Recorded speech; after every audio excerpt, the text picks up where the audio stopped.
साखरेचं खाणार त्याला देव देणार हे आपण लहानपणापासून ऐकतोय.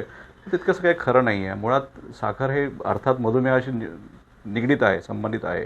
पण साखरेमुळेच डायबिटीज होतो हे मुळातच एक संकल्पना ती खोटी आहे. कारण मुळात हा आजारच हा येणाऱ्या वाढणाऱ्या कॅलरीज आणि कॅलरीचा वापर न केल्यामुळे होणारा आजार आहे. सो साखरेशी जरी संबंधित असला पण साखर खाण्यानेच डायबिटीज होतो हे मुळातच चुकीचं आहे. 20-25 वर्षापूर्वी डायबिटीस म्हटलं तर हा अनुवंशिकपणा याच्याकडे झुकणारा होता. पण आता जर तुम्ही लेटेस्ट गाईडलाईन बघाल, रिसर्च पेपर बघाल, तर त्यांनी स्पष्ट दिलं आहे की डायबिटीस हा लाईफस्टाईल आजार आहे.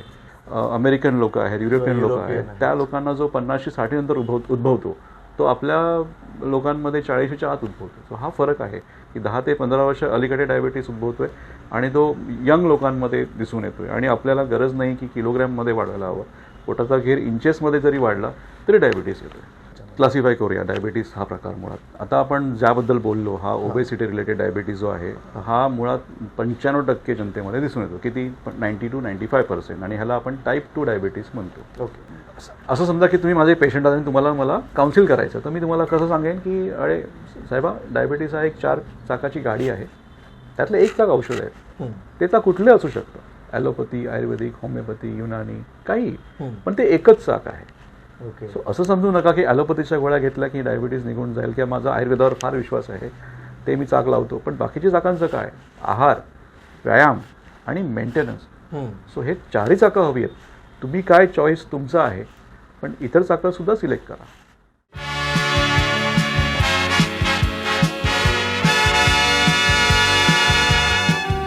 राईट. नमस्कार, तुम्हा सगळ्यांचं स्वागत आहे द सुशील अत्रे शोच्या 7व्या एपिसोडमध्ये in association with studio Mittal. आणि आज कम्फर्ट झोनच्या खूप बाहेर गेलेलो आहे मी. डायबिटीस या विषयावर बोलायला आपल्यासोबत आलेले आहे डॉक्टर अभिजित. डॉक्टर अभिजित यांची ओळख जर मी माझ्या पर्सनल पर्स्पेक्टिव्हने जर करायची दिली तर भरपूर ओळखी होती. जेव्हा माझी ओळख झाली त्यांच्याबरोबर त्यावेळेस ते डॉक्टर होते माझ्यासाठी. त्यानंतर कळलं की आम्ही एकाच शाळेमधनं, पण कधी आमची भेट नाही झाली.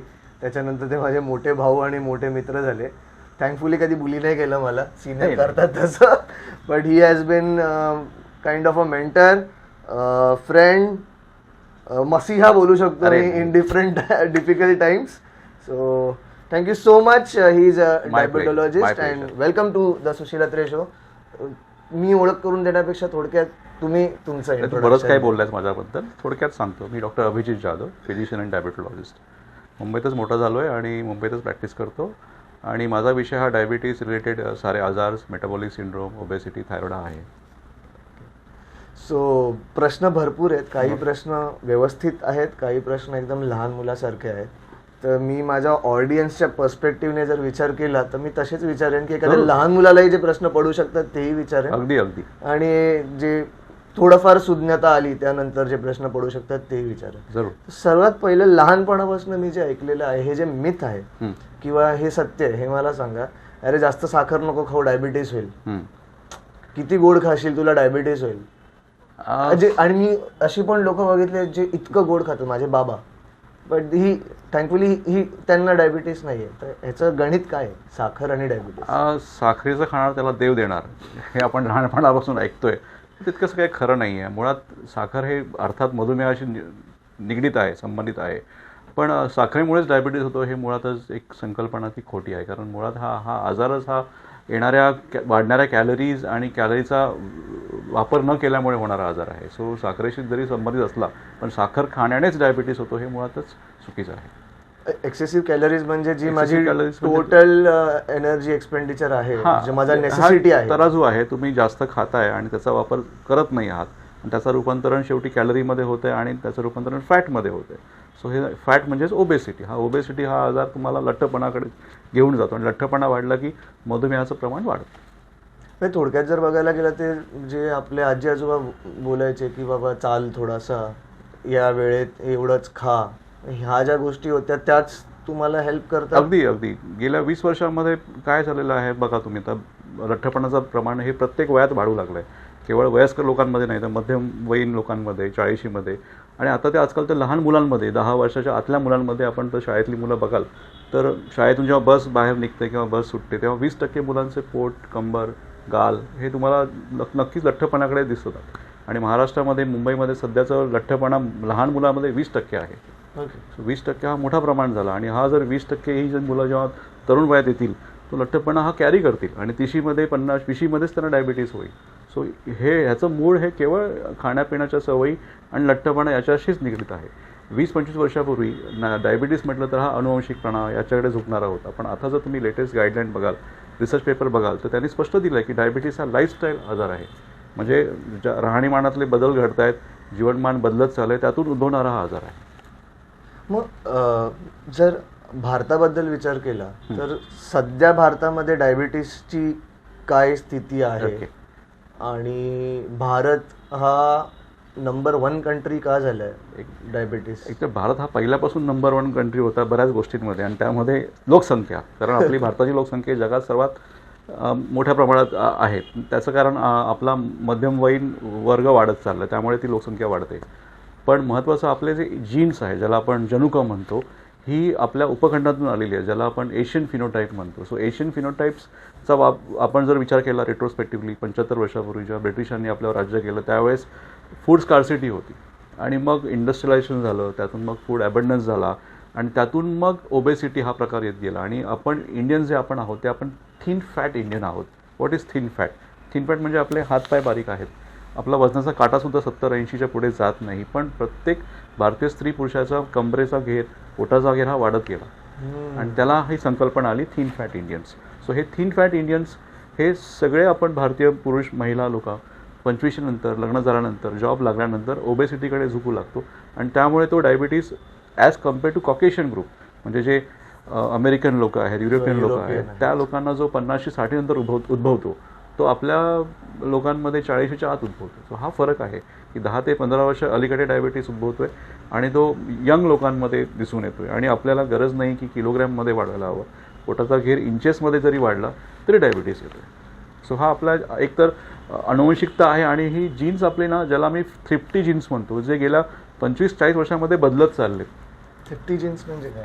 जीन्समध्ये जो बदल होत गेला तो एकाच जनरेशनमध्ये दिसून आला. जो आजी आजोबांमध्ये जीन्स होते ते जीन्स आता आपल्यामध्ये ते सेम जीन्स राहिलेले नाही आहेत. त्यांच्या वेळेस एक्सपोजर, फूडचं एक्सपोजर, क्वांटिटी ऑफ एक्सरसाइज वेगळी होती, हवामान वेगळं होतं, पोल्युशन नव्हतं. मग आईवडिलांच्या एजमध्ये ते जीन्स बदलत गेले आणि आता आपण जे जीन्स कॅरी करतोय ते मूळ जीन्स राहिलेले नाही आहेत तसे. आता त्याच्यामध्ये पण बदल होत गेला आणि आता जी आपली पुढची भावी पिढी येणार आहे त्यांच्यामध्ये पण जीन्स त्याच्यामध्ये अमुक लागलं, कारण त्यांचं खाण्याच्या सवयीच बदललेल्या आहेत. प्रोटीन इंटेक आपला इंडियनचा एवढा कधीच बदलता गेल्या 10 वर्षात वाढलेला आहे.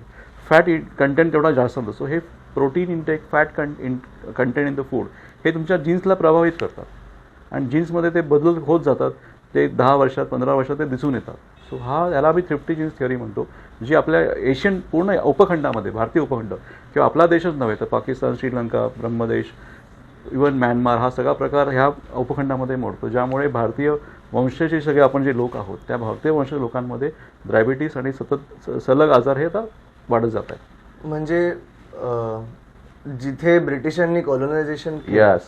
सो आता तुम्ही हा जो टॉपिक म्हणालात की फूड स्कार्सिटी झाली, मग आपलं जे एक जसं पिढ्यानपिढ्या चालतात तसं फूडचं पण एक इव्होल्युशन झालं असं मला असं दिसतंय की ब्रिटिश आले, मग त्यांचे फूड कल्चर आलं, चहा मे बी त्यांनी इंट्रोड्यूस केला, मग मुघल आले, पहिले मुघल आले, त्यानंतर ब्रिटिश आले, त्यानंतर आता कॉस्मोपॉलिटियन सिटी आहे.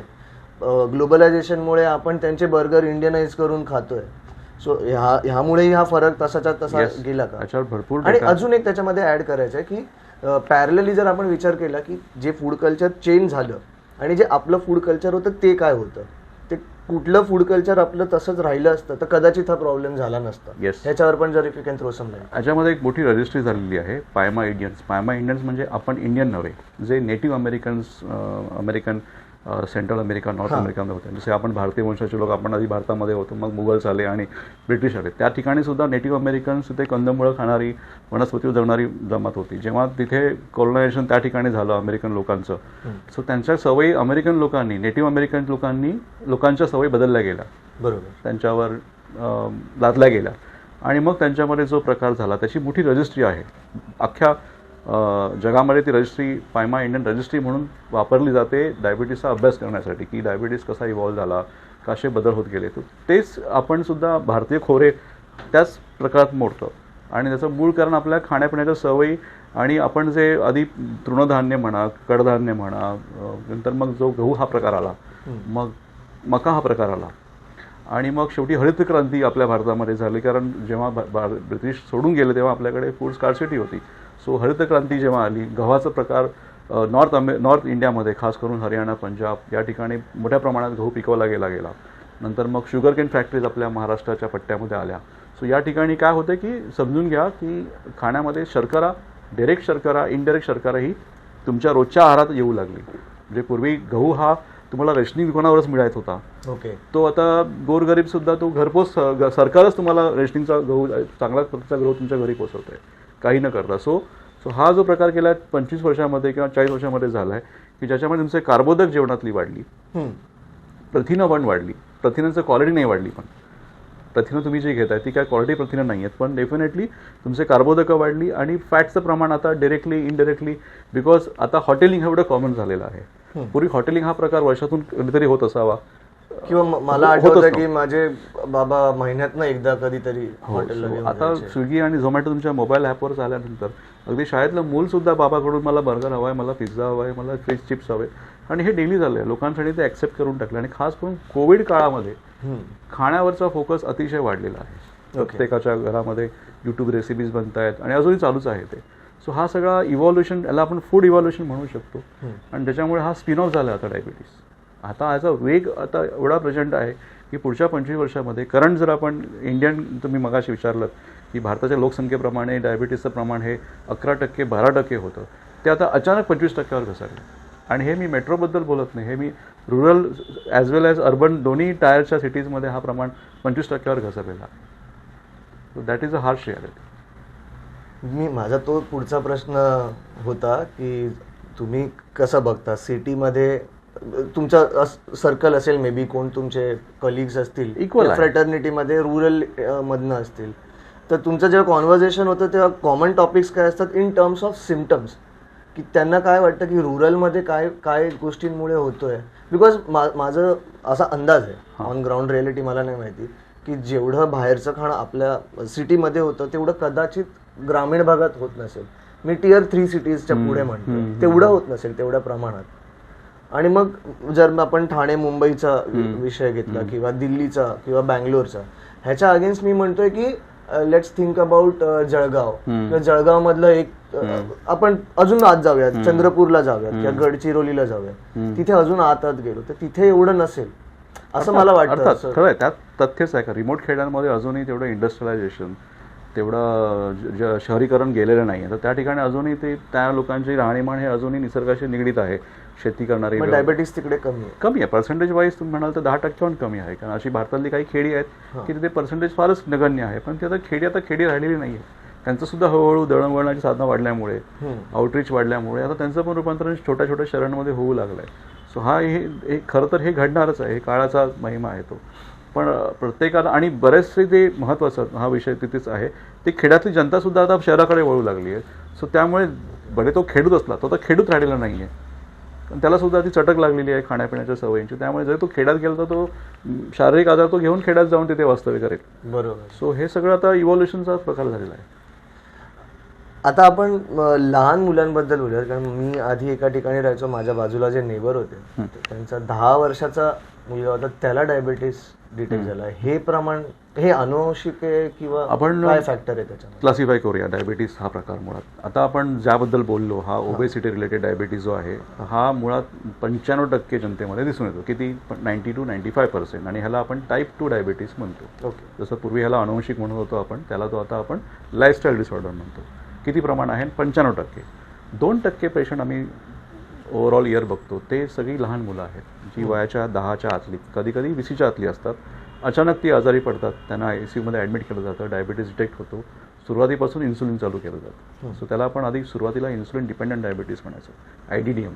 पण ती संकल्पना आता चेंज झाली, त्याला आता आम्ही टाईप 1 डायबिटीस म्हणतो. तर टाईप 1 हे कशामुळे होते? हे मुळातच हे तुमचं लाईफस्टाईलमुळे नाही, ह्याचं व्हर्टिकल ट्रान्समिशन पण नाही, म्हणजे आईवडिलांमुळे पण नाही होत. हे मुळात त्या बाळामध्ये जन्माल्यानंतरच जीन्समध्ये काही बदल झाल्याने पॅनक्रियास डिफेक्टिव्ह होतं आणि पॅनक्रियाची इन्सुलिन सिक्रेशन बनण्याची कॅपॅसिटी संपते. सो त्यामुळे त्याला इन्सुलिन डिपेंडंट डायबिटीस आम्ही म्हणतो आणि टाईप 1 डायबिटीस. मग त्या लहान मुलांना सुरुवातीपासूनच ते शेवटच्या श्वासापर्यंत इन्सुलिनशिवाय पर्याय राहत नाही. पण इट डझंट मेक, याचा अर्थ असा नाही की डेड एंड, अजिबात नाही. ही सगळी डिटेक्टेड झालेली मुलं अगदी 80-85पर्यंत लाईफस्पॅन त्यांचं कव्हर करू शकतात. तर त्यांनी दिलेला प्रोटोकॉल फॉलो केला. त्याला आपण टाईप 1 डायबिटीस म्हणतो. 2% आपण बोललो, उरलेले 2% कोण आहेत? मग आपण हे इतर ज्याला म्हणू शकतो, जो प्रेग्नन्सीमध्ये डायबिटीस उद्भवतो किंवा कुठल्या फूड अल्कोहोलिझममुळे पॅनक्रायटिस होऊन डायबिटीस होऊ शकतो किंवा पॅनक्रायटिक स्टोन बनतात. तर हे रेअरेस्ट आहेत, पण कॉमनच आपण जर बोलू शकतो तर टाईप 1 आणि टाईप 2. सो मला आता असं वाटतं की overall everything boils down or comes down to the lifestyle Yes. And your food choices. आता एखाद्या व्यक्तीला कसं, त्याला काय सिम्पटम्स वाटले की मला काहीतरी होतंय बॉडीमध्ये change, maybe I should go and check for diabetes. As per the textbook, ज्याला आम्ही ऑस्मोटिक सिम्पटम्स म्हणतो, त्याच्यामध्ये एक पहिलं येतं पॉलियुरिया, लघवीला वारंवार होणे. दुसरं येतं पॉलिडिप्सिया, वारंवार तहान लागणे. पॉलिफेजिया, ज्याच्यामध्ये वारंवार भूक लागणे, हे ट्रायड आहे. नंतर मग अनयुज्युअल वेट लॉस. सो ह्या 4 गोष्टी आम्ही लक्षणामध्ये विचारतो की तुला हे होतं आहे का. आणि मग 4th 5th जे आहे ते म्हणजे तुमचं वारंवार स्किन इन्फेक्शन होणे, फंगल इन्फेक्शन होणे, जखम बरी न होणे, कुठेही शरीराची जखम बरी न होणे. सो ही जी 5 कॉमन लक्षणं आम्ही बघतो. पण आता ज्या वेगाने डायबिटीज डिटेक्ट होतो आहे आणि लहान वयामध्ये होतं, सो ही लक्षणं असतीलही नसतील. So many times we see asymptomatic patient. म्हणजे काय की लक्षण विरहित डायबिटीज. हा काय प्रकार आहे की त्यामध्ये तो मेडिकल चेकअपला इन्शुरन्स पॉलिसीसाठी गेला ती व्यक्ती आणि डायबिटीज डिटेक्ट झाला. सो असे पण पर्सेंटेज ऑफ पेशंट खूप आहेत, कारण ते वय लहान असल्यामुळे ती लक्षणं त्यांच्या दिसून येत नाहीत पटकन. तेवढा वेट लॉसही होत नाही, कारण खाण्याने वेट गेन मेंटेन Calorie झालेला excess आहे. आहे. प्लस आपण सगळे AC मध्ये आहोत, त्यामुळे तहानही लागत नाही आजकाल लोकांना. युरिनेशनचाही प्रश्न येत नाही. सो त्यामुळे ऑस्मोटिक सिम्पटम्स आता आमच्या टेक्स्टबुकवरतीच राहिले. सो फॅमिली हिस्ट्री असेल तर बाबा करून घे ब्लड शुगर, किंवा TC क्रॉस झाली तर ॲन्युअली चेकअप करून घे. सो आता आम्ही स्क्रीनिंग, आता हाच त्याच्याकडे मेन प्रकारे बघायला पाहिजे, लवकर डायग्नोसिस. द वे आता कॉन्व्हर्सेशन चाललंय, तर मी जो विचार केलेला आणि जे पॉइंटर्स विचार करून ठेवलेले, मी थोडासा डिव्हिएट होतो हरकत नाही. त्यापासून. मला कुठेतरी असं वाटायला लागलं की एका ठिकाणी सगळ्यांनाच माहिती आहे की excessive buying culture, consumerism, natural लिव्हिंगपासून लांब जातोय, हे सगळ्यांना कॉन्शियसली माहिती आहे. अगदी कुठे ना कुठे प्रत्येकाला माहिती आहे की मी हे झोमॅटोवरनं जे मागवतोय, मी हे जे बर्गर खातोय, मी जे पेप्सी पितोय, मी जे कोको कोला पितोय, नावं आपण हवं तर हे करू, पण anyways cold drink, I am not naming any brand, हे सगळ्यांना माहिती आहे. मी इव्हेंट्स करतो तर प्रत्येक पार्टीमध्ये मी बघतो की जेव्हा फूड डिसिजन होतं लहान मुलांच्या इव्हेंट्समध्ये सुद्धा, तर आई वडील हा विचार करतात की अरे बाबा वो बच्चे लोग का इवेंट है, हम वो पास्ता और पिज्जा ही रखेंगे. Yes so when I look at pasta and pizza, that is white maida, yes. White maida and cheese. कुठलीही तुम्ही गोष्ट बघा, थोडासा जास्त वेळ घेतो युजली, मी खूप कमी बोलतो, गेस्टनाच जास्त बोलायला येतो, पण हा थोडा मी बघितलेला आहे. कुठल्या पण इंस्टाग्रामवर बघा, फूड ब्लॉगर, तुम्ही एक चांगली डिश दाखवायची आहे तर युजली आपण बघतो त्याच्यावर भरभरून मेयोनीज टाकले आणि चीज टाकलेलं आहे. हे सगळ्यांना माहिती आहे, सगळ्या पेरेंट्सना माहिती आहे हे होणार आहे, हे याच्याने तुम्हाला त्रास होणार आहे.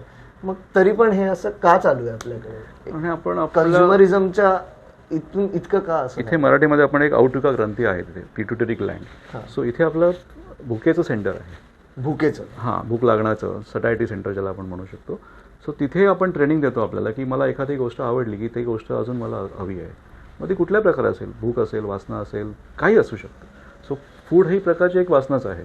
सो ज्या गोष्टी चटपटीत, चवीला चमचमीत लागतात, जिभेला पाणी सुटतं, आणि म्हणजे जसे आपण चिप्स म्हणूया, पोटॅटो चिप्स. आता पोटॅटो चिप्स असा व्यक्ती तुम्हाला फार कमी आढळेल की ज्याला आवडत नसतील त्या. लहान मुलं असेल, तरुण मुलगा असेल किंवा वयस्कर, ते दात नसेल तरी म्हातारी व्यक्ती ते पोटॅटो चिप्स सगळत राहते, because that gives them a salivation. So salivation आहे ते तुमच्या डोळ्यांनी तुम्हाला आधी सुरू निघतं. म्हणजे तुम्ही समजा पाणीपुरीची गाडी असते, तुम्हाला तोंडामध्ये पाणी निघणार, भले भूक असो नसो. सो ही तुमची जी रजिस्ट्री आहे, फूड रजिस्ट्री, मेमरी, की मला पाणीपुरी आवडते. पोटामध्ये भूक नसली तरी पण भूक चाळवली जाते.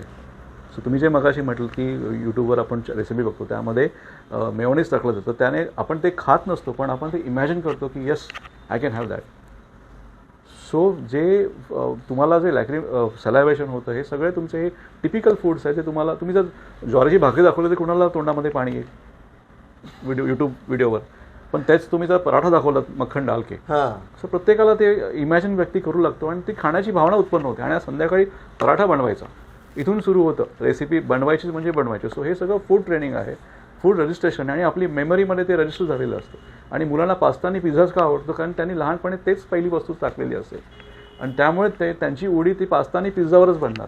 चुकूनसुद्धा समजा पिठलं आणि भाकरी ठेवली त्यांच्या बड्डेला तर एकही मूल त्याला हात लावणार नाही, कारण त्या पिठली भाकऱ्याची रजिस्ट्री झालेली नाही त्या लहान मुलामध्ये. सो त्याला चव काय असते, त्याचा गंध काय असतो, स्वाद काय असतो, त्याला आपण लहानपणापासून दिलेलाच नाही आहे. त्याला आपण पास्ता आणि पिझ्झा जो हॉटेलमध्ये इझिली अवेलेबल आहे आणि हे वेस्टर्न कल्चर आहे जे आपण अगदी सहजपणे अंगीकृत केलेलं आहे की अरे पास्ता म्हणजे इटालियन पास्ता म्हणजे काय बेस्ट ऑन द वर्ल्ड. पण गरज नाही, ते आपलं कल्चर नाही, पण आपण ते ज्याला आपण इंग्रज झालेला आपल्या सगळ्यांमध्ये. सो आणि तो आता आपल्या पिढीपासून आलेला, आपल्या आधीच्या पिढीपासून आपल्यामध्ये आता पुढच्या पिढीमध्ये. सो हे कुठेतरी आपल्याला थांबावं लागेल, त्याशिवाय फूड मेन्यू बदलणार नाही. हे फूड मेनू म्हणा किंवा जे काय बनत आहेत ते आपणच बनवतो. मग आता इथे एक दुसरा I don't know how good of a question this is, but geography wise food बनतं. ज्या भौगोलिकदृष्ट्या ज्या गोष्टी तिथे पिकल्या जाऊ शकतात त्याच्यावरनं त्या जागेचं एक जेवणाचं कल्चर बनतं. राईट. त्या प्रकारचं तिकडे धान्य उगवलं जातं, त्याच्यातनं डिशेस मेन्यू तयार होतो. मग आता पिझ्झा आणि पास्ता जर म्हणायला गेलं तर मग तो त्यांचा तिकडचा जॉग्राफिकली झालेला आहे फूड कल्चर. मग त्यांनाही हा त्रास होतो का? त्यांच्या त्या तिथल्या ज्या टेम्परेचर झोन आहे त्या ठिकाणचा आणि त्या ठिकाणी त्यांचं जे क्वालिटी ऑफ लाईफ आहे टोटली वेगळं आहे. येस, आता काय झालं आहे की प्रत्येक कंट्री, देश, सिटी हा एक मेल्टिंग पॉट झाला आहे. तिथे तुम्हाला सगळ्या वस्तू अवेलेबल आहेत, पण तुमचं ओरिजिन कुठून आहे, तुमचं ॲक्टिव्हिटी काय आहे, तुम्ही दिवसाला किती कॅलरीज बर्न करता याच्यावर ठरणार की तुम्ही काय सिलेक्ट करणार मेनूमध्ये. तुम्हाला पास्ता पिझ्झा हवा आहे की तुम्हाला चपाती हवे की भाकरी हवे की पोहा हवे की उपमा हवा आहे. आता इटालियन जे कल्चर आहे त्या ठिकाणचं जे वातावरण आहे, त्या ठिकाणची जी हवा आहे, तर त्या ठिकाणी त्यांना ऑलिव्ह ऑइल आहे, जे चीज बनलं जातं ते ऑर्गॅनिक प्रकारे केलेलं आहे त्या निसर्गाच्या सानिध्यात. आता आपण जे इथे इटालियन नावाने जो पास्ता मिळतोय हा रिफाईन आटा आहे किंवा जो चीज मिळतं हे प्रोसेस चीज आहे, जे ॲडेड सॉल्ट आहे त्याच्यामध्ये प्रोसेस आहे ते सिंथेटिक आहे. सो आता फूड इंडस्ट्रीज एवढी ती यांनी ग्लोबलाइज करून टाकलं की मेक्सिकनच्या नावाने आपण ओरिजिनल मेक्सिकन कधीच खात नसतो कदाचित. करेक्ट. चायनीजच्या नावाने आपण जे इंडियामध्ये चायनीज खातो ते पूर्ण केमिकल युक्त झेअरच आहे ना. ओरिजिनल जर तुम्ही चायनामध्ये जाल तर तुम्ही तोंडामध्ये कदाचित घेणार नाही त्या वस्तू, कारण त्या ऑलमोस्ट सॉल्टलेस आणि शुगरलेस असू शकतील, ऑइललेस असू शकतील, पण आपण त्या कॅरामलाइज करून सॉल्टी करून त्याला क्रीम बेस करून ते आपण इंडियनाइज प्रकारचे सॉस आपण चुकून इंडियनाइज हा शब्द वापरू नये. आपल्याला आवडीच्या पद्धतीने ते बनवून नाव त्याला भले चायनीज दिलंय. सो हे सगळं कुठेतरी आपल्याला रिट्रोस्पेक्टिव्ह जाऊन बघावं लागेल की हे खरंच हे माझ्या शरीराला पचतंय का. बरोबर. ओके, मला फार आवडली पाणीपुरी तर मी किती पाणीपुरी खाणार आहे, 1-2. पण समजा आता घरी बनवलेली आणि 40 पाणीपुरी मी एकटाच खाणार आहे. सो गरज आहे का, मगाशी म्हटला तुम्ही मग की मिनिमॅलिझम आणि गरज आहे का, ह्या सगळ्या आता शेवटी गोष्टी लहान मुलांना अगदी शाळेतून किंडरगार्टनरपासून शिकवणं गरजेचं आहे. तेव्हा कुठे ह्याच्यामध्ये कुठेतरी रोकथाम लागू शकते. खूप मोठा डिफिकल्ट ह्युमंगस टास्क आहे हा करणं. तुला पर्सनली विचारतो, तुम्हाला 2 मुलं आहेत बरोबर, तुम्ही हे मॅनेज करू शकलात का त्यांच्याकडे? टफ आहे, पण एक चांगली सुरुवात झाली शाळेपासूनच.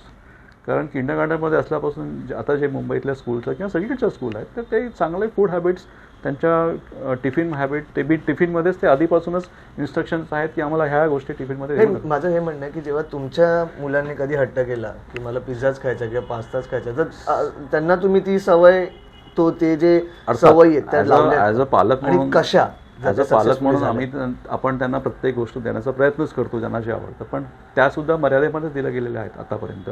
आणि विकेंडला बाहेर जाणं जसं साधारण कुटुंबामध्ये होतं तसं आपल्याही कुटुंबामध्ये होत असावं आणि तो प्रकार होतोच, पण त्याचा अतिरेक हा कधी पण आम्ही टाळलाच जातो, कधी त्याचा अतिरेक केला जात नाही. आणि महत्त्वाचं म्हणजे मुलांमध्ये शारीरिक ॲक्टिव्हिटीसुद्धा जोपासणं.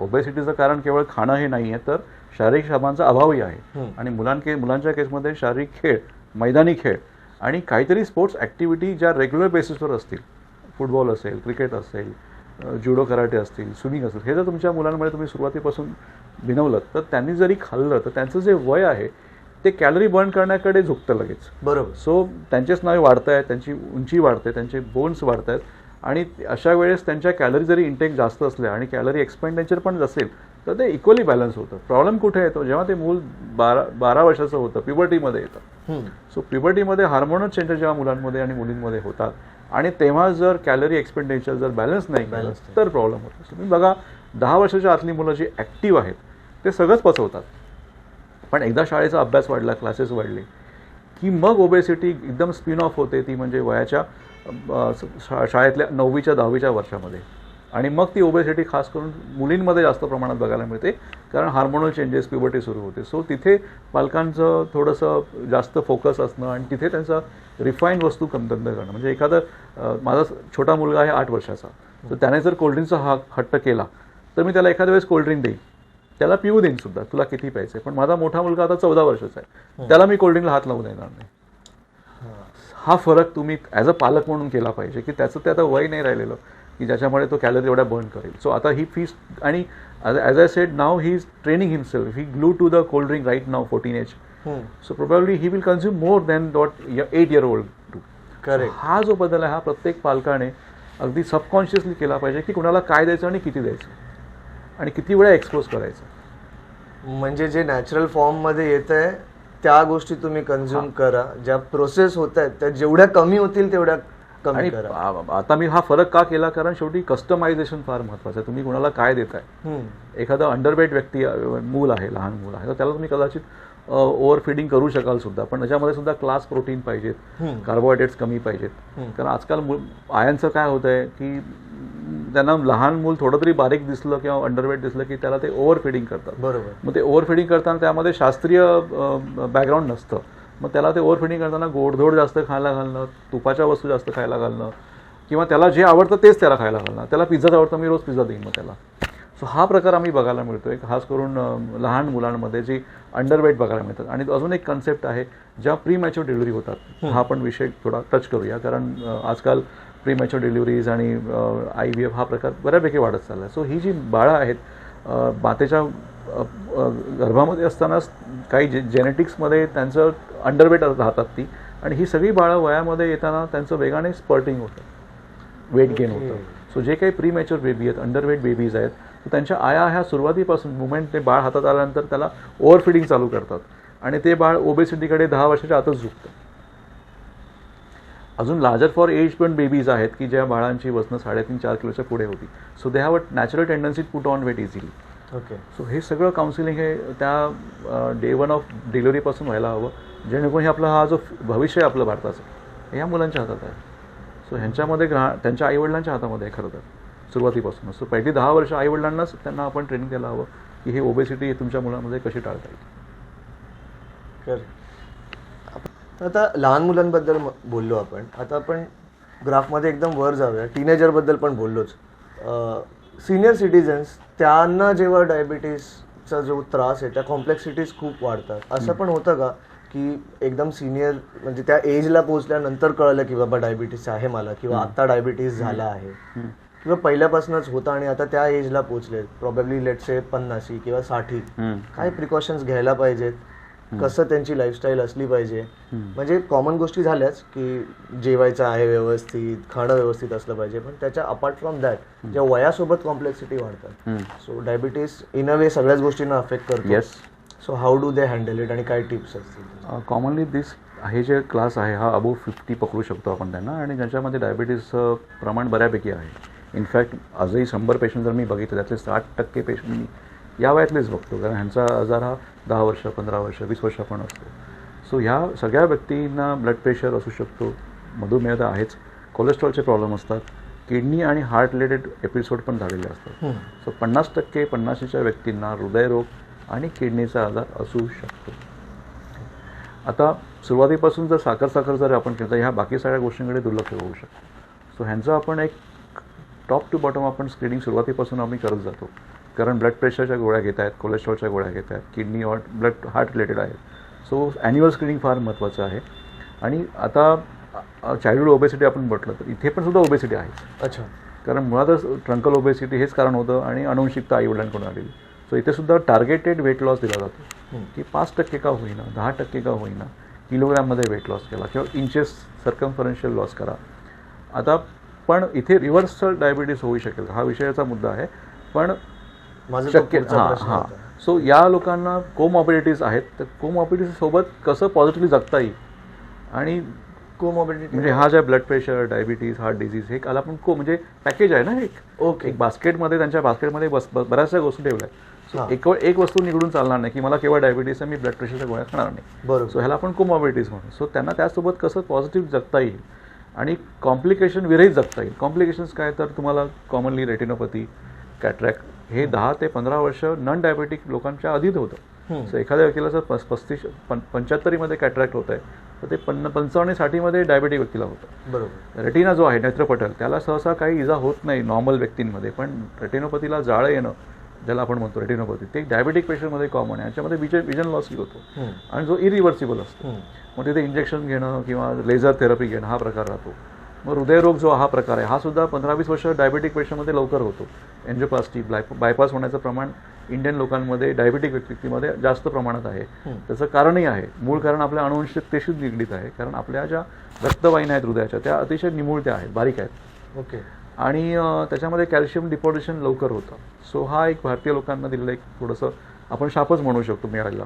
आणि मग किडनी रिलेटेड आजार आणि गँग्रीन फूट, डायबिटिक फूट. सो ह्या सगळ्या गोष्टींपासून जर वाचायचं असेल तर सुरुवातीपासून स्क्रीनिंग आणि प्रिव्हेन्शन ह्या 2 गोष्टी आहेत. आणि झाल्यानंतर सुद्धा कम्प्रेहेन्सिव्ह मॅनेजमेंट हा त्याला खरं तर आपण हे अप्रोच देऊ शकतो.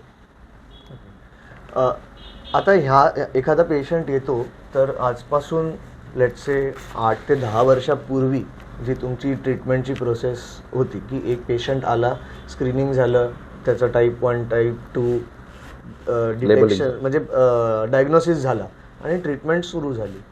आणि आजच्या करंट सिच्युएशनला टेक्नॉलॉजी खूप इव्हॉल्व झाली. येस. सो टेक्नॉलॉजीचा कितपत उपयोग झालेला आहे? ऑब्व्हियसली भरपूर झाला आहे. आणि तो कसा झाला आहे? एखादी केस स्टडी सांगू शकाल तरी? 20 years बॅक मी जेव्हा नायर हॉस्पिटलमध्ये रेसिडेन्सी शिकत होतो as a medical student, so त्यावेळेस आमच्या OPDमध्ये 90% पॉप्युलेशन हे ॲज अ 60+ असायचं. आणि त्यावेळेस आमच्याकडे फार किमान मेडिसिन्स होते, म्हणजे इन्सुलिन जे बेसिकली पारंपरिक आहे, आणि काही इन्सुलिनच्या सोबत काही सिक्युटोकॉक ज्याला आम्ही वापरतो, गोळ्यांचं नाव म्हणजे इन्सुलिन बनवण्याच्या गोळ्या. बेसिकली त्या बनवत नाही, त्या फक्त पॅनक्रियाजला मिल्क आउट करतात, वर्क ॲज अ कॅटलिस्ट. हां, they just milk out the pancreas. But आता 2001-2 सालानंतर बरंचसं इव्हॉल्युशन मेडिकल सायन्समध्ये झालं आहे. सो त्यामुळे भरपूर काही मॉलिक्युल्स लॉन्च झाले, अप्रूव्ड झालेले आहेत, आणि जे आर व्हेरी फॅन्टॅस्टिक, जे बेसिकली तुमचं पॅनक्रियाजला पण रिवाईव्ह करतात. पॅनक्रियाज व्यतिरिक्त लिव्हरचा वापर केला जातो, किडनीचा वापर केला जातो डायबिटीज नियंत्रण आणण्यासाठी. सो मेडिकल सायन्स खूपच पुढे गेलेलं आहे. आणि त्यामुळे आता इन्सुलिनचं वापरसुद्धा थोडा कमी झाला आहे, इन्सुलिनची रिक्वायरमेंट कमी झालं, युनिट्स ऑफ इन्सुलिन कमी लागत आहेत. सो हा झाला मेडिकल बॅकग्राऊंडचा evolution. Technology as you said, की पूर्वी विजिलन्स हा एवढा प्रकार नव्हता, लॅबोरेटरीमध्ये जाणं आणि सुई टोचून ब्लड काढणं हे एवढ्यापुरतंच मर्यादित होतं. पण आता त्याच्याही पुढे जाऊन आपल्याकडे पॉईंट ऑफ केअर लॅबोरेटरीज आहे, जिथे तुम्हाला सिंगल ड्रॉपवर तुमचं बऱ्याचशा गोष्टी एस्टिमेट होत आहेत. Without pricking yourself, we will observe your blood sugar 24/7 next 14 days and throughout your life. So ही जी टेक्नॉलॉजी आहे, त्याच्यामुळे तुम्हाला विजिलन्स फार क्लोजली बघता आला, आणि त्यामुळे तुमचं डाएट आणि मेडिकल मॅनेजमेंट ही कस्टमाइज करता येते. So technology has played very vital role. आणि डेली बेसिसवर इव्हॉल्युशन जे होतं आहे टेक्नॉलॉजीमध्ये, ते खूपच फॅसिनेटिंग आहे, आणि त्याचा लोक आता वापरसुद्धा करत आहेत. आणि सोशल मीडिया, तुमच्यासारखे इन्फ्लुएन्सर्स जे आहेत, त्या लोकांना हे नॉलेज आता पोचवता येतं, की अरे हे मला डॉक्टरकडे नाही सांगितलं, पण मला हे माझ्या यूट्यूबवर किंवा माझ्या अँकरने सांगितलेलं आहे. सो आणि मग त्याबद्दल चौकशी केली जाते, की मी ते बघितलं होतं, अत्रे साहेबांनी काही दाखवलं, हे तुमच्याकडे आहे का? सो आता लोकांचा अप्रोच पण बदलला, बिकॉज हा इन्फॉर्मेशन आता सगळ्यांच्या डोर स्टेपला आलेली आहे. सो डेफिनेटली मेडिकल सायन्स आणि टेक्नॉलॉजी हे हँड्स इन हँड ग्लोमध्ये आहेत, आणि डेफिनेटली भविष्यामध्ये आपल्याला बऱ्याच काही सोयी मिळतील, ज्या आता सध्या दुरापस्त वाटतं. तुम्ही एकदम असे ड्रास्टिक चेंज तुम्हाला काय वाटतं 5 ते 10 वर्षांमध्ये होतील? खास ॲक्च्युली ना प्रत्येक वेगवेगळ्या इंडस्ट्रीमधनं आलेले आहेत आतापर्यंत आमच्याकडे गेस्ट. मी सगळ्यांना हा प्रश्न विचारतो, फ्रॉम आर्टिफिशियल इंटेलिजन्स झालं. मी एका व्हिडिओमध्ये बघितलेलं की डेंटिस्ट तो रोबोटिक हँड बनवलाय फॉर रूट कनाल. येस. तर माझ्या डोक्यात भरपूर प्रश्न आले की मी स्वतः बसेन का विश्वासाने. माझा तर डॉक्टर विमल गालावर विश्वास आहे. बट एक्स्ट्रीम बोललो मी. It's a very personal thing नाव. तुम्ही विषय काढला डेंटिस्ट्रीचा. 3 वर्षापूर्वी मी माझा इम्प्लांट केलेत आणि आता माझ्या वडिलांनी इम्प्लांट केलं आहे. बाबांचं वय 75 आहे. मला इम्प्लांटला 3 वर्ष लागली कारण मला वेळ नव्हता आणि टेक्नॉलॉजी थोडी ॲडव्हान्स नसावी कदाचित. पण त्याच सर्जनने, त्याच डॉक्टरचा जो माझा मित्र आहे दर्शन वोरा, त्याने बाबांचं 4 तासामध्ये 11 इम्प्लांट टाकलेत विथ 3D इमेजिंग आणि कम्प्युटराइज सिस्टीम एकाच दिवशी. म्हणजे हा विषय वेगळा आहे पण टेक्नॉलॉजी बघा 3 वर्षामध्ये किती बदलली डेंटिस्ट्रीमध्ये. आणि तसेच मी पण सुद्धा बघतो ॲज अ मेडिकल स्टुडंट. मी जेव्हा इंटर्नशिपमध्ये होतो, नंतर रेसिडेंट झालो, प्रॅक्टिस सुरू केली, त्याला आता 16 वर्ष झाली. आता मी काय करतोय, सो पूर्णपणे आपल्याला काळानुसार चालावं लागतंय आणि त्याचा फायदा प्रत्येक व्यक्तीला होणारच आहे. मग डायबेटीसमध्ये ट्रीटमेंटसाठी काय मेडिसिनचा अप्रोच पूर्णतः बदललेला आहे. मी मगाशी म्हटल्याप्रमाणे रिवायवल ऑफ पॅन्क्रियाज हा कन्सेप्टच नव्हता की साखर 200च्या पुढे गेल्यानंतर इन्सुलिनला पर्याय नाही असे आमचे सिनियर्स किंवा आम्ही सुद्धा त्यावेळेस छातीटोकपणे सांगायचो की आता उद्यापासून इन्सुलिन चालू, ते वैकुंठापर्यंत. पण आता मी असं कुणाला सांगू शकत नाही की अरे आज मी सांगेन इन्सुलिन घ्या, वापरा, 1-2 दिवसांनी या बघू. कारण तो त्या लेवलला आम्ही पोचलो आहोत की आमच्याकडे तशी मेडिसिन्स, तसा अप्रोच आहे. आणि अगेन मेडिकल एज्युकेशन पेशंटचं करणं महत्त्वाचं आहे. प्रिस्क्रिप्शन देतोय आणि तिथेच संपत नाही, तिथून सुरू होतं की आता उद्या काय करायचं आहे, उद्यापासून तुम्ही काय खाणार आहात, उद्यापासून तुमचा कुठला व्यायाम असेल, बरं वीकली बेसिसवर तुम्ही काय करणार आहात, मंथली बेसिसवर काय करणार आहात. सो पुढचं planning, short term planning, long term planning पण डायबिटीस मॅनेजमेंटमध्ये येऊ लागले आता. पूर्वी काय व्हायचं की 3 महिन्याचं मेडिसिन दिलं जायचं, 3 महिन्याने फास्टिंग बीपी करून या, तो विषय संपला आता. किती माझे patient by lab fasting BP करतात, कोणच नाही. कारण टेक्नॉलॉजी त्यांच्याजवळ एवढी आलेली, प्रत्येकाकडे ग्लुकोमीटर्स आहेत, प्रत्येकजण सेन्सर वापरू शकतो. कम्युनिकेशन एवढं सोपं झालं आहे की डॉक्टरची अपॉइंटमेंट फोनवर न घेता डायरेक्ट व्हॉट्सअपवर पिंग केला की कन्सल्टेशन सुरू होतं आहे, व्हिडिओ कॉलिंग होतं आहे. पेशंटचा रिमोट बेस जरी असला, खेड्यातला पेशंट जरी असला, तो सुद्धा माझ्याशी कनेक्ट होते. अमेरिकेत गेलेला व्हिजिटर असला 3 महिन्यासाठी, 6 महिन्यासाठी, अगदी सिनियर सिटीजनसुद्धा, तो सुद्धा मला व्हिडिओ कन्सल्टेशन घेतोय. मेडिसिन तुम्हाला डोर स्टेपला मिळते, ऑनलाईन तुमची फार्मसी आहे. लॅबोरेटरीवाले तुमच्या घरी सकाळी 6 वाजता डोरबेल मारतात आणि तुम्हाला उठून फास्टिंग ब्लड शुगर कलेक्ट करतायत. अजून काय हवंय. सो ह्या गोष्टी घडणार आणि आपल्या त्या फायद्याच्याच आहेत. आता जेव्हा तुम्ही म्हणालात की रिमोट कन्सल्टिंग होते, खेड्यामध्ये पण होते, तिकडनं माझ्या डोक्यामध्ये कुठेतरी एक गव्हर्नमेंट पॉलिसीचा पण आला. कारण हा खूप मेजर इश्यू आहे. लोक माहीत नाही किती त्याबद्दल विचार करतायत इन जनरल, बट हा खूप मोठा इश्यू आहे कारण येणाऱ्या पिढीला हा अफेक्ट करतोय. सो हे तर सरकारच्या पण डोक्यात आलं असेल, गव्हर्नमेंटच्या. सो आणि you are associated with the forum, तर गव्हर्नमेंटच्या काही पॉलिसीज आहेत का ह्याबद्दल जनजागृती करण्यासाठी, आणि त्या इफेक्टिव्हली होत आहेत का? नसतील होत तर काय तुमचं सजेशन आहे, जे कारण तुम्ही ऑन ग्राउंड बघताय पेशंटचे? लोकल पातळी म्हणजे आपण ज्याला BMC म्हणू शकतो आपल्या लेवलला, किंवा Thane municipal corporation, state government, आपलं सेंट्रल गव्हर्नमेंट, ह्यांचा मेजर रोल आहे. बिकॉज त्यांचं आउटरीच आहे. आता मी ॲज अ डॉक्टर, मला 50 लोकांच्या पुढे, मी 50 किंवा 100 फार तर मी आउटरीच नाही एका दिवसात नाही करू शकत. पण हे जे तुमचे सरकारी दवाखाने आहेत ते त्याहून जास्त पेशंट बघतायत आणि प्रत्येक ठिकाणी आहेत. तर माझ्या माहितीप्रमाणे आता त्यांनी संध्याकाळच्या OPDs BMCच्या एरिया अखत्यारीमध्ये त्यांनी सुरू केलं की ते डायबिटीस कन्सल्टंट बसवलेले आहेत त्यांनी, आणि तिथे ते लोकांना फ्री ऑफ चार्ज कन्सल्टेशन देत आहेत. आणि आत्तासुद्धा BMCचे पेशंट आमच्याकडे सेकंड ओपिनियनसाठी येतात, तर त्यांना तिथून 3-3 महिन्याचं मेडिसिन दिलं गेलेलं असतं.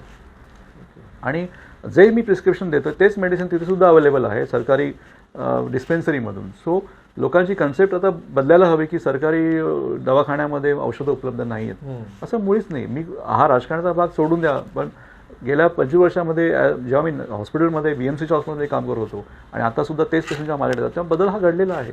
तिथेसुद्धा टेक्नॉलॉजी आलेली आहे आणि सुद्धा सरकारीच नव्हे तर निमसरकारीसुद्धा, स्टेट लेवलचे म्हणा, रेल्वेज म्हणा, BPT म्हणा, त्या ठिकाणीसुद्धा कॉस्टलीस्ट मेडिसिन सरकार तुमच्यासाठी, त्यांच्या एम्प्लॉयसाठी अवेलेबल करून देतं. फक्त एवढंच आहे की लोकांचा कन्सेप्ट बदलायला हवा की सरकारी दवाखाना म्हणजे तिथे गर्दी असते, डॉक्टर नसतात. हा कन्सेप्ट आता खरं तर सरकारनेच बदलायला हवा. आणि कारण बरेचसे पेशंट चेंज होत असतात, तिकडचे पेशंट इकडे तिकडे. सो अवेलेबिलिटी दोन्ही ठिकाणी आहे. निमसरकारी, सरकारी दवाखान्यामध्ये औषधांची अवेलेबिलिटी आहे. चांगले डॉक्टर्स आहेत. आमच्यासारखे डॉक्टर तिथूनच जन्माला आलेले आहेत ना. सो डॉक्टर तिथेही आहेत आणि इथेही आहेत. लोकांना अप्रोच करणं महत्त्वाचं आहे आणि ते थोडंसं काय कमी पडू शकत असेल कदाचित तर मार्केटिंग, कम्युनिकेशन, की आजाराबद्दल सरकारकडून, कारण सरकारला एकच डिपार्टमेंट नाही आहे, भरपूर डिपार्टमेंट आहेत नुसतंच, पण हेल्थसुद्धा तितकंच महत्त्वाचं आहे. आणि आता आपण मगाशी म्हटलं की आता भविष्याच्या पिढीशी निगडीत हा आजार आहे. सरकारने कुठेतरी प्रत्येक पातळीला, सरकारी पातळीला म्हणा किंवा निमसरकारी पातळीला कुठेतरी थोडं पुढे येऊन थोडंसं अवेअरनेस, कॅम्पेन आणि अवेअरनेस फार महत्त्वाचं. जसं आपण पोलिओबद्दल आपण मोठं राष्ट्रीय स्तरावर आपण कॅम्पेन केलं होतं, कोविडमध्ये पण आपण राष्ट्रीय स्तरावर कॅम्पेन केलं, वॅक्सिनेशन केलं, तसंच ह्या आजाराशी सुद्धा करणं खूप गरजेचं आहे. आता हे झालं की ट्रीटमेंटचं, पण डायबिटीस होऊ नये ह्याच्या प्रिव्हेन्शनबद्दल आपण जे आता प्रिकॉशनबद्दल आता आपण जेवढं सुरुवातीच्या पार्टमध्ये डिस्कस केलं की फूड हॅबिट्स, इव्होल्युशन झालं, असं असं असं, तर ती काळजी काय घेणं हेही करणं तितकंच गरजेचं आहे का? येस. आता प्रिव्हेन्शन तुम्हाला वाटतंय का ते होईल? कारण इथे एक वेगळा अँगल पण येतो की कन्झ्युमरिझम आहे तर कॅपिटलिस्ट लॉबीज असतील, we don't want to get into that zone, but ते पण कुठेतरी अफेक्ट होईल. नाही, खरं तर हे आपल्या घरातून सुरू होणार. म्हणजे असं आपण एक्सपेक्ट नाही करायला पाहिजे की दुसरं कोणतरी आपल्या घरातून, खाण्यापिण्याच्या सवयी आपल्या घरातून सुरू होणार. आपण आपल्या मुलांना जन्म दिला, आपण त्यांना काय खायला देणार हे आपण ठरवतो. आपल्या शेजारी किंवा सरकार नाही ठरवत, पहिली गोष्ट. बरं, माझ्या मुलाने कोणता खेळ खेळावा, मोबाईलवर खेळावं की मैदानात खेळावं, हे मी डिसाईड करतो. सो हे आपल्या प्रत्येक पालकापासून आणि केअरटेकरपासून सुरू होणार आहे. येस, समाज म्हणून पण आपलं एक हे लागतं की आपण जेव्हा सामाजिक लेवलवर जातो तेव्हासुद्धा ह्या गोष्टी, खास करून लग्न समारंभामध्ये आपण जेवण ठेवतो किंवा आपल्या बर्थडे पार्टीजमध्ये जेवण ठेवतो किंवा लेट नाईट डिनर्स अरेंज करतो. कोणी सकाळचा अर्ली मॉर्निंग ब्रेकफास्ट कोणी अरेंज करत नाही, कारण पाहुणे येणार नाही, सकाळी रात्रीच येतील. सो हे आपल्या लेवलला जर आपण जर करू शकलो, भले छोट्या ग्रुप तर तो बदल घडेल समाजामध्ये. कठीण असं काहीच नाही. येस. आता एक शेवटचा विषय, आयुर्वेद, होमिओपॅथी, अल्टरनेटिव्ह मेडिसिन, हे सगळं कसं चाललंय आता डायबिटीसच्या संदर्भात? असं समजा की तुम्ही माझे पेशंट आहात आणि तुम्हाला मला काउन्सिल करायचं, तर मी तुम्हाला कसं सांगेन की अरे साहेबा, डायबिटीस हा एक 4 चाकाची गाडी आहे, त्यातलं एक चाक औषध आहे. ते चाक कुठले असू शकतं, ॲलोपॅथी, आयुर्वेदिक, होमिओपॅथी, युनानी, काही, पण ते एकच चाक आहे. ओके. सो असं समजू नका की ॲलोपॅथीच्या गोळ्या घेतल्या की डायबिटीस निघून जाईल, किंवा माझा आयुर्वेदावर फार विश्वास आहे ते मी चाक लावतो. पण बाकीच्या चाकांचं काय? आहार, व्यायाम आणि मेंटेनन्स. सो हे 4ही चाकं हवी आहेत. तुम्ही काय चॉईस तुमचं आहे, पण इतर चाकंसुद्धा सिलेक्ट करा.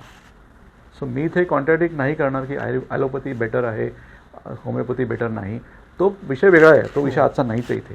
पण समजून घ्या की तुमची जी थेरपी आहे ती तुम्ही चॉईस करताय, पण ती थेरपीच राहू द्या. बरोबर. केवळ त्या थेरपीवर राहून तुम्ही बाकीच्या गोष्टी बंद कराल, आहार व्यायाम बंद कराल, मेंटेनन्स सांभाळणार, तर थेरपी किती चांगली असतो, त्याच्यावर तुम्ही किती पैसे खर्च कराल किंवा तुमचा डॉक्टर किती नामवंत असो, तुम्हाला त्याचा फायदा होणार नाही जोपर्यंत तुम्ही बाकीच्या वस्तू फॉलो करत नाही. आता एक तुमच्या मनाशी जो एकदम जेवढा मी तुम्हाला ओळखतो, तुम्हाला it's your passion what you are doing. एक मी जेव्हा कधी इव्हेंट होस्ट करतो ना, तर क्लायंट खूप टेन्शनमध्ये, आणि मी जाऊन एकदम जबरदस्त परफॉर्मन्स दिला आणि नंतर जे क्लायंटच्या चेहऱ्यावर जी खुशी असते, तसं तुमच्या आत्तापर्यंतच्या जर्नीमध्ये एक कुठला तरी केस स्टडी एक जर आठवलं की, तर मी का विचारतो हे की लोकांना सुद्धा ना प्रोसेस कळेल की कसा तो पेशंट आला, डायग्नोसिस झालं, किती वर्स्ट कंडिशन होती आणि how did you treat it. असे तर भरपूर आहेत, पण सगळ्यांचं बॉटम लाईन प्रोफाईल एकच आहे पेशंटचं. ओके. बघा आता, रिव्हर्सल ऑफ डायबिटीस, रिव्हर्सल हा शब्द मी वापरणार नाही, कारण तो मुळातच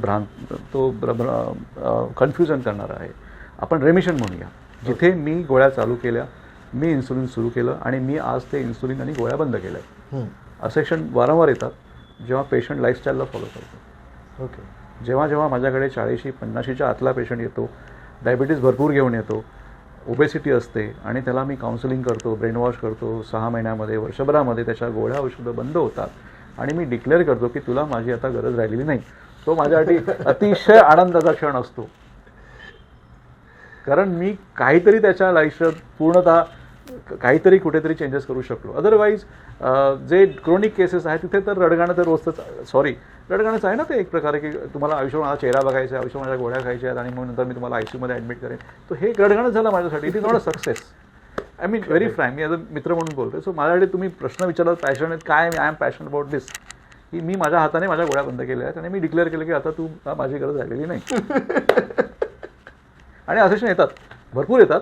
प्रॉब्लेम काय, रेमिशन म्हटलं ना मी, रिव्हर्सल नाही म्हटलं. कारण ती व्यक्ती पुन्हा 2 वर्षाने वेट गेन करेल, पुन्हा तेच खाऊ लागेल, तर पुन्हा माझा पेशंट म्हणजे पुन्हा यावं लागेल. अशा पण गोष्टी घडतात. अच्छा. तर तिथे पुन्हा डिसअपॉइंटमेंट होते. पण परत आम्ही नव्याने सुरू करतो, स्क्रॅचने चालू करतो, पुन्हा वेट लॉसच्या मागे लागतो, पुन्हा डायटरी हॅबिट्स येतो. पण ह्या गोष्टी घडत असतात. शेवटी हे आयुष्य आहे. पण डायबिटीज रिव्हर्सल हे जे आता एवढी टर्म चालली आहे सगळीकडेच, आता आपण जे बोलतोय ना, तर हे सगळं आपला मोबाईल ऐकणार आहे आणि थोड्या वेळाने मला ती ॲड सुद्धा दिसणार आहे. तर कुठेतरी डायबिटीज रिव्हर्सल मी आधी बघितलेलंच आहे. इज इट रिव्हर्सलचा वापर, हो, रिव्हर्सलचा वापर हा मार्केटिंगसाठी केला जातो, to attract client or patients. Very frank with you, I am also doctor, professional, okay, but I cannot use reversal of diabetes because I will not be 100% accurate in that and I cannot claim that also. Because मगाशीच म्हटलं ना मी, अरे मी weight loss केलं पण पुन्हा weight gain झालं, मग हा रिव्हर्स हा सुद्धा कसा काय लागू होईल. रिव्हर्स म्हणजे जेव्हा तुम्हाला डेंग्यू मलेरिया निघून गेला, पुन्हा डेंग्यू मलेरिया होणार नाही याची डॉक्टर खात्री घेऊ शकतो अनलेस तुम्हाला मॉस्किटो बाईट झालं तर. बरोबर. तसं डायबिटीज नाही, हा डायबिटीज तुमच्या खाण्याने जाणारा आजार आहे. सो हे जे मार्केटिंग गिमिक आहे रिव्हर्सला वापरणं चुकीचं आहे आणि त्यामुळे लोक फसतात आणि लोकांचा मग भ्रमनिरस होतो. आणि आता एखादी व्यक्ती, आणि आता हे कुणामध्ये पॉसिबल आहे हे आपण बघूया. आता आपण विषय निघाला आहे रिव्हर्सलचा.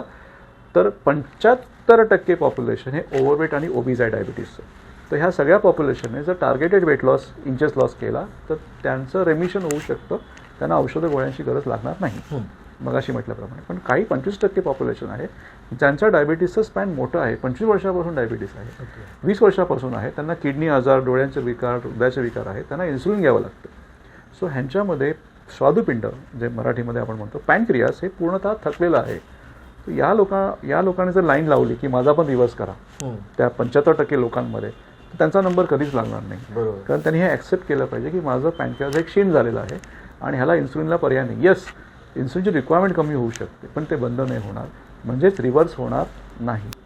सो म्हणून प्रत्येक पेशंटला आम्ही कस्टमाइज अप्रोच देतो, इंडिव्हिज्युअल अप्रोच देतो, जो कदाचित रिव्हर्सल ऑफ डायबिटीज ह्या साऱ्या प्रोग्राम्समध्ये, मग ते कोणी असेल, मी इथे नाव कोणाचं घेणार नाही, पण तुम्हाला सगळ्यांना माहिती आहे की फेसबुक प्लॅटफॉर्मवर दिसू लागतं, यूट्यूबवर दिसतं, तुमच्या अगदी मोबाईलवर ॲप पण ओपन केला की सुरू होतं. सो हे रिव्हर्सल हे बेसिकली एक ट्रॅप आहे माझ्या पेशंटसाठी, की ते ट्रॅपमध्ये पेशंट बिचारा फसतो, 3 महिने 6 महिने पे करतो, पॅकेज संपलं की तो रिफिल नाही करत. ते साहजिक आहे, त्याला वाटलं की मला काही लागत नाही आणि वर्षभराने पुन्हा माझ्याकडे येतो डॉक्टर, त्यांचा तो अमुक अमुक होते, ते रिव्हर्सल ऑफ डायबिटीजसाठी मी 50,000 भरले, 6 महिने माझं छान चाललं, मग डायबिटीज संपला, इन्सुलिन बंद झालं आणि आता मग पॅकेज कशावर रिफिल करा, आता साखर 450 आहे परत, मग मी काय करू, मी त्यांच्याकडे पुन्हा जाऊ का.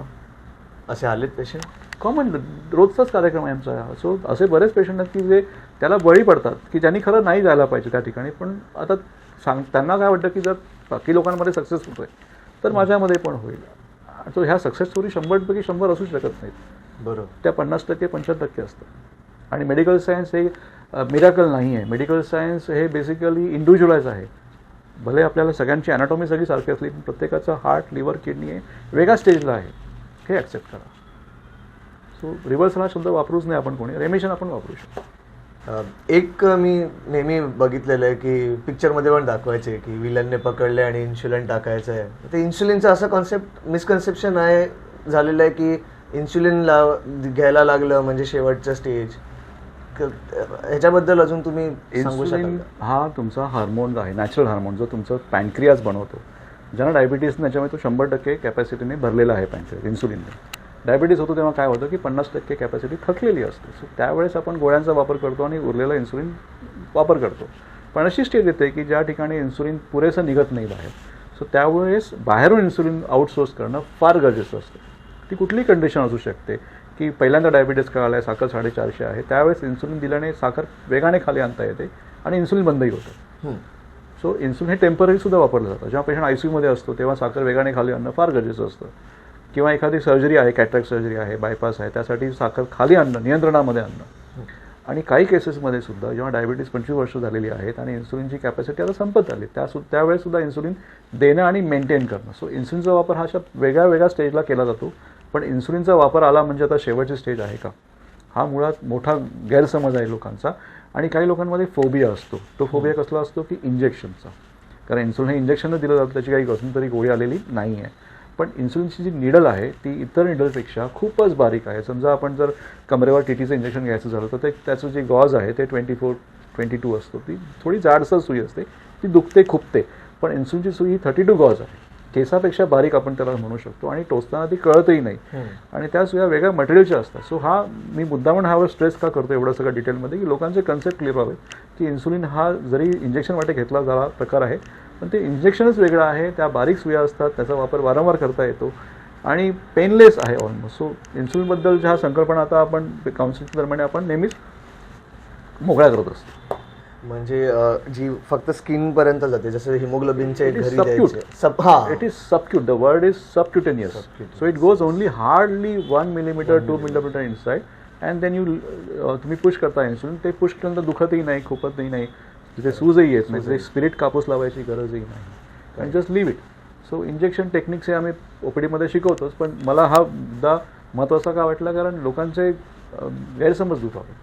म्हणजे अर्धा वाढेल घाबरूनच लोक. अगदी हां. आणि लोक ॲक्सेप्ट नाही करत की अरे खूप बार्गेनिंग करतात की नाही डॉक्टर पुढच्या व्हिजिटला द्या इन्सुलिन. आणि असे करून काही वर्षसुद्धा ते करू शकतात. आणि कधी कधी अगदी आम्हाला हार्शपणे बोलावं की डॉक्टरकडे यायचं असेल तर इन्सुलिन घ्यावं लागेल. सो या लेवलला सुद्धा त्यांचं काउन्सिल आम्ही करतो. So we come towards the end of our podcast today. जाता जाता जर तुम्हाला, माझ्या मते एखादा लहान मुलगा पण बघत असेल, येस, एक आई असेल आणि एक वडील असतील, तर पालक आणि त्यांची मुलं, पालकांना तुम्हाला काय एक संदेश द्यायचा आहे डायबिटीसच्या संदर्भात, आणि लहान मुलगा जर कुठला बघत असेल चुकून त्यांच्या बरोबर, तर त्याला तुम्ही काय सांगाल? निरोगी आयुष्य हे तुमच्या आहाराशी आणि व्यायामाशी निगडीत आहे. केवळ व्यायामाने ते तुम्हाला साधता येणार नाही आणि केवळ आहाराने पण साधता येणार नाही. तर दोघांचं संतुलन, आहार आणि व्यायाम हे सुरुवातीपासून जर आपण सांभाळलं तर हे जे metabolic syndrome, blood pressure, diabetes, heart disease किंवा येणारे कुठलेही आजार तुम्ही टाळू शकता. सो तुम्ही 10 वर्षाच्या असाल, 25च्या असाल, 35च्या असाल, अगदी 75च्या असाल, नियमित व्यायाम आणि आहाराचं संतुलन हे व्हायलाच हवं. बरेचसे मुद्दे भरकटत गेले असते म्हणून मी विचारले नाही. आपण कधीतरी नेक्स्ट एक अजून पॉडकास्ट जेव्हा डायबिटीजचा विषय नको ठेवत, इन जनरल चालेल, तेव्हा आपण करू. त्या कॅमेऱ्यामध्ये बघून तुम्हाला बोलायचं आहे की सुशील अत्रे शो खूप चांगला आहे, त्याला सबस्क्राईब करा, लाईक करा, शेअर करा. करू शकतो ना आता पण करू ना, एवढं काय. हा चालूच आहे. सांग काय? सुशील अत्रे शो. सबस्क्राईब करा, लाईक करा, शेअर करा. The Sushil Atre show. The Sushil Atre show. Subscribe करा, लाईक करा, शेअर करा. नमस्कार मित्रांनो, जरूर बघा सुशील अत्रे शो, लाईक करा, सबस्क्राईब करा आणि शेअर करा. चांगलं करू. कट.